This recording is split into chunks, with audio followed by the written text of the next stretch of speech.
बनाने तो थे आलू के टोस्ट, लेकिन बन गए बथुए के पराठे। लेकिन सबको बहुत मजा आया। चलिए शुरू से बताती हूँ। सुबह सुबह मेरा प्लान था कि मैं आलू के टोस्ट बनाऊंगी, लेकिन हस्बैंड ने कहा कि सर्दियों के अंदर बथुए के पराठे नहीं खाए तो क्या ही कहने।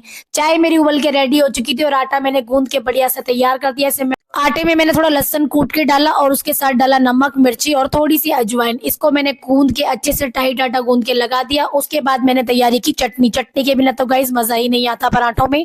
फिर मैंने चटनी बनाई लहसुन, टमाटर और हरे धनिए की।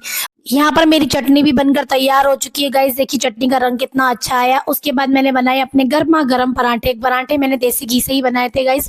देसी घी या मक्खन से मैं पराठे बनाती हूँ। सरसों का तेल मैं बहुत कम यूज करती हूँ। अगर बनाती हूँ तो वो मैं खाती हूँ, बच्चों को और हस्बैंड को कभी नहीं खिलाती हूँ। ये देखिए गाइस मैंने गरम गरम पराठे बनाकर तैयार कर दिए और हस्बैंड जी वेट करने। सबको बहुत जोर से भूख लग रही थी और जहाँ सोच रहे थे कि आलू के टोस्ट खाएंगे बच्चे, एक्सपेक्ट कर रहे थे, वहां तो ये पराठे खा के सब बहुत खुश हो गए। सबसे प्लेट पहले लगाई मैंने अपने पति देव जी के लिए। उनको मैंने गर्मा गर्म चाय, चटनी और पराठे दिए। उन्होंने तो खाकर बड़े ही बढ़िया बताए पराठे, कह रहे गरमा मजा आ गया। उसके बाद मैंने बच्चों के लिए प्लेट लगाना शुरू किया। यहाँ पे मेरे हस्बैंड कह रहे रुक जाओ मैं खा के देखता हूँ कैसे बने हैं। और जब खाए तो कह रहे बहुत ही अच्छे बने और कह रहे चल तू भी एक टेस्ट कर ले। फिर उसके बाद मैंने भी एक बाइट ली थी। और यहाँ पर इसके बाद मैंने सार्थक को आवाज दी। सार्थक भी भाग कर आया, कह रहा मम्मा जल्दी तो मुझे भूख लग रही है। सार्थक ने खाया और बढ़िया बताए। यहाँ पे मेरी बेटी भी लेकर चली गई है। और इस तरीके से हमने अपने सुबह का नाश्ता एंजॉय किया। और शाम को मेरे हस्बैंड मार्केट गए थे तो उन्होंने देखा तो गरम गरम मूंगफली बन रही थी, तो वहां से वो गरम गरम मूंगफली और पॉपकॉर्न और ये गज्जक लेकर आ गए थे। तो हमने डिसाइड किया कि शाम को आग जलाएंगे और वहां पे इसे एंजॉय करेंगे। सबसे पहले मैंने भगवान जी के लिए इसमें से भोग निकाला, क्योंकि आपको पता ही है सबसे पहले कुछ भी आता है हम पहले भगवान जी को भोग लगाते हैं, उसके बाद ही हम कुछ खाते हैं। बाहर से कोई भी चीज आती है सबसे पहले भगवान जी को दी जाती है, उसके बाद सबको दी जाती है।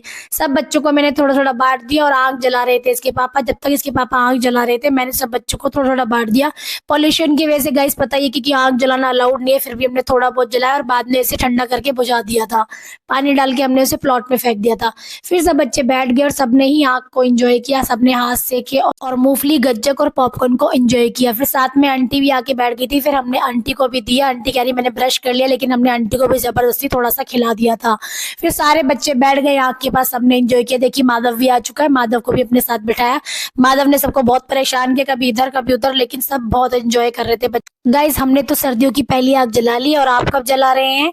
अगर ब्लॉग अच्छा लगा हो तो कमेंट करके जरूर बताइएगा और चैनल को सब्सक्राइब जरूर कीजिएगा। मिलते हैं नेक्स्ट ब्लॉग में। राधे राधे।